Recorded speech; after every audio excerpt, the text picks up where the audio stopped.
మార్చాలి అని అంటే ఇప్పుడు మొత్తం ఈ 12 ఏళ్ల తర్వాత కూడా తెలంగాణ వచ్చిన తర్వాత కూడా అనేక ఇష్యూస్ని కనీసం పట్టించుకోలేదు, ప్రారంభం కూడా చేయలేదు. కానీ అటువంటి మౌలికమైన ఇష్యూస్ అన్ని కూడా తెలంగాణ జాగృతి టేకప్ చేయబోతుంది. ఫర్ ఎగ్జాంపుల్ చెప్తున్నా, ఇవాళ మక్క కొనుగోలు కేంద్రాల కోసం నిజంగా అడగాల్సిన అవసరం ఉందా చెప్పండి మీరు? ఎంత అన్యాయం ఇది.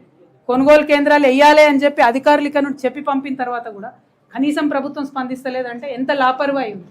అంటే ఆ యాటిట్యూడ్ మార్చాలి పార్టీలలో ఉన్నది. యాటిట్యూడ్ ఎప్పుడు మారుతుంది? ప్రజల్లో చైతన్యం వచ్చినప్పుడు మారుతుంది.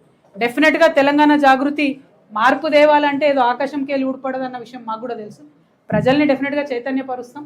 పార్టిసిపేటరీ డెమోక్రసీగా తెలంగాణను తీర్చిదిద్దేటటువంటి ప్రయత్నం చేస్తాం. అన్నిటికన్నా ఎక్కువ ఇప్పుడు ఒక రాజ్యాంగ రక్షణ ఉన్నటువంటి ఎస్టీల విషయం తీసుకోండి. ఫర్ ఎగ్జాంపుల్, ఎవ్రీ ఇయర్ ఇన్ని ఫండ్స్ ఇవ్వాలి అని చెప్తారు, కానీ ఎవరు కూడా ఇవ్వరు. తెలంగాణ వచ్చినాక చట్టం చేసినాం ఎస్సీ ఎస్టీ ఫండ్స్ పక్కదారికి పట్టొద్దని, అయినా పక్కదారి పడుతూనే ఉన్నాయి, అయినా అడిగేటోళ్ళు లేరు.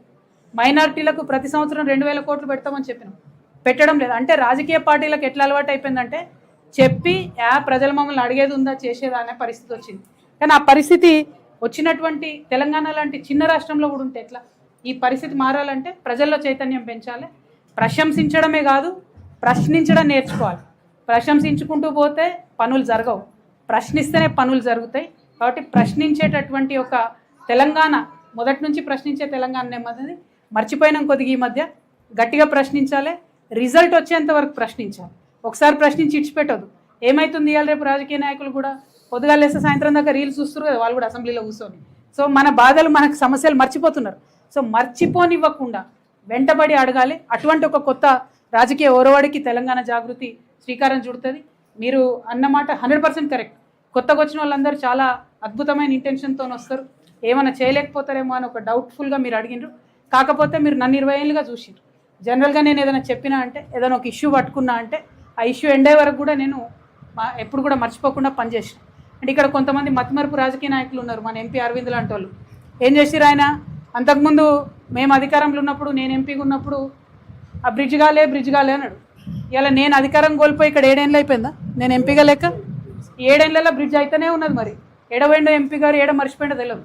అంటే ప్రజా సమస్యల మీద ఎంత లాపర్వాయి అంటే, ఒకప్పుడు ఆపోజిషన్లు ఉన్నప్పుడేమో క్రిటిసిజం, గవర్నమెంట్లో ఉన్నప్పుడేమో ఎస్కేపిజం. సో దీంతో పని కాదు కదా.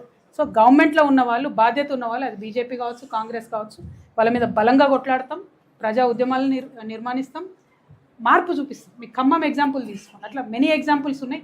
ఇష్యూ పట్టుకోదు జాగృతి, పట్టుకుంటే ఇడిచిపెట్టదు.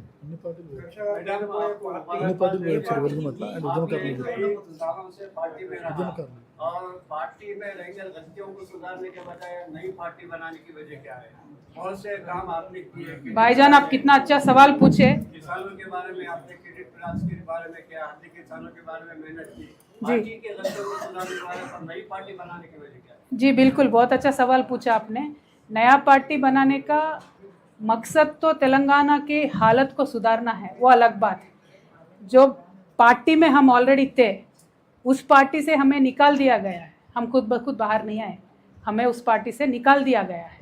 लेकिन हम आवाम के दरमियान रहना चाहते हैं, उनके मसाइल को समझना चाहते हैं और उनको सुलझाना भी चाहते हैं। एक कमिटमेंट के साथ, एक शिद्दत के साथ तेलंगाना के आवाम के दरमियान में रह के उनके लिए काम करना चाहते हैं। तो उसके लिए एक अच्छा ज़रिया, एक मीडियम पॉलिटिकल पार्टी है। तो इसीलिए एक नया पॉलिटिकल पार्टी तेलंगाना में आ रही है। और आप देखिए जिस तरीके से हम माइनॉरिटीज़ के मसाइल को सुलझाते जाएंगे, आप खुद आके बोलेंगे कि आपने बहुत अच्छा डिसीजन लिया।